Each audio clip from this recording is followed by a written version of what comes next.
the way back from Lewis's funeral, my mom told me to start packing.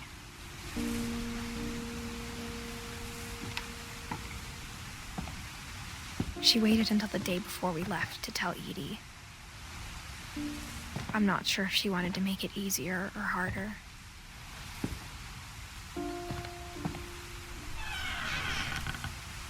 I wish we'd stayed.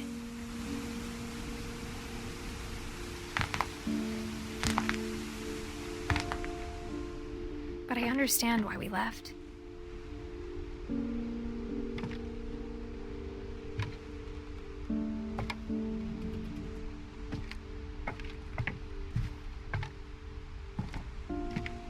My mom ended up leaving everything behind.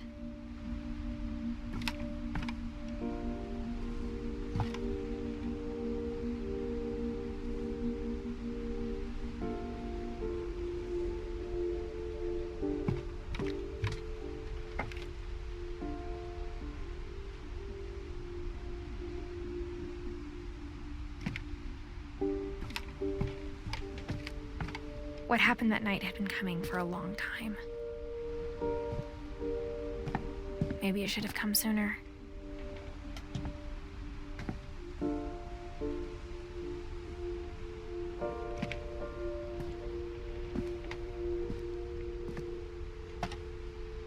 But it had to end one way or another. All that's left now is to tell you about that last night.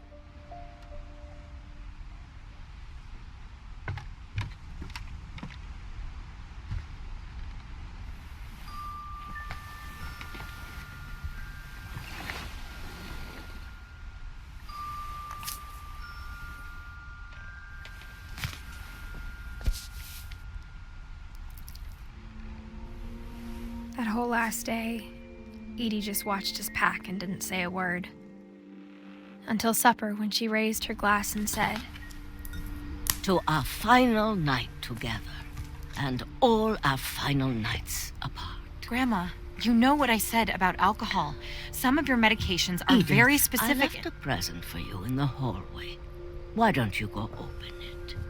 The grown-ups have to argue now. I'm sorry, you're right. We're all leaving tomorrow. Let's just enjoy our last... I'm not leaving. Edith, you're excused.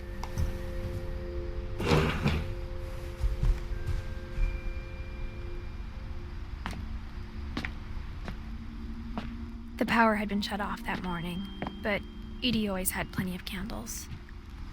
When my mom sealed the library, I don't think she knew about the other entrance. Or that Edie had a key to it.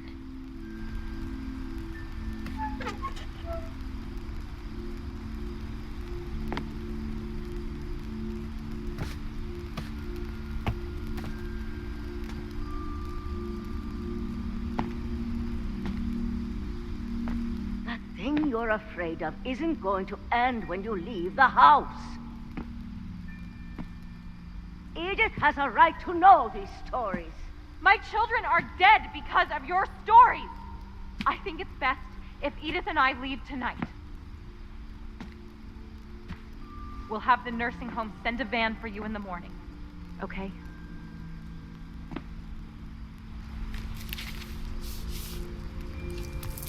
Dear Edith, there's so many stories I wish I could tell you, but there's only time for one. This is about what happened on the night you were born. That night, the tide went way, way out.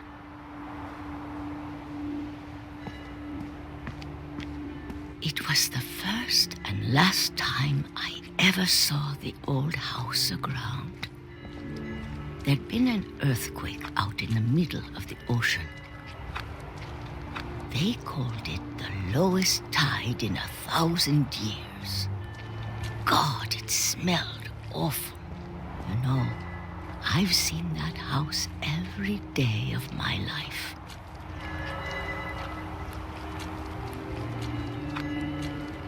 But I never thought I'd go back to it. When the fog rolled in, I lost my way.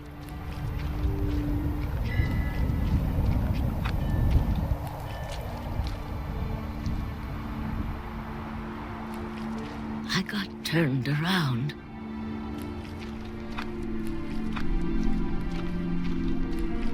I started seeing things.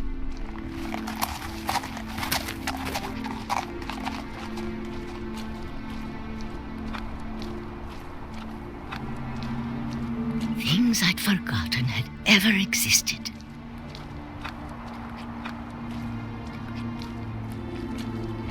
But when I saw them, they felt like old friends. That night, a lot of things came back to me. Or maybe I came back to them.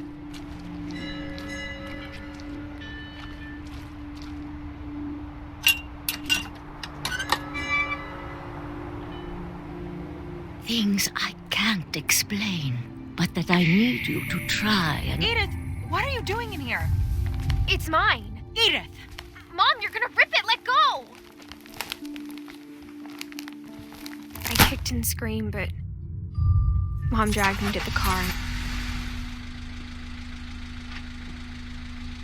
I never saw Great-Grandma Edie again.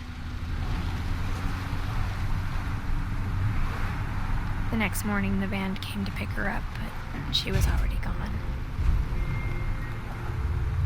After that, we moved around a lot.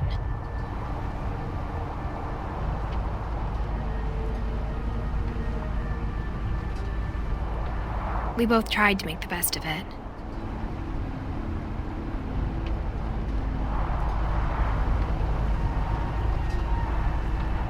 A few years went by.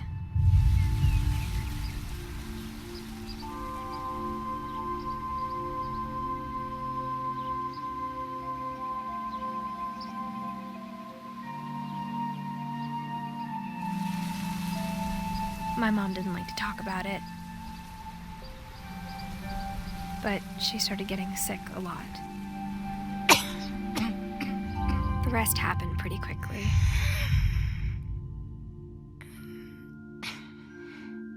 She got better for a while, and then she didn't. And then I was alone. The last Finch left alive.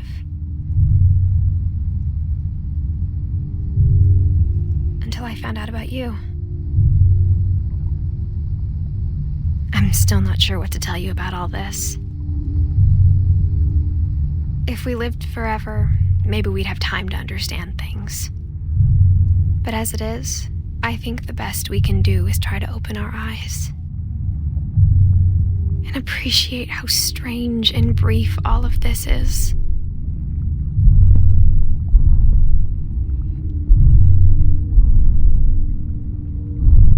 This journal was supposed to be for you. But now I hope you'll never see it. I just want to meet you and tell you all these stories myself. But I guess if you're reading this now, things didn't work out that way.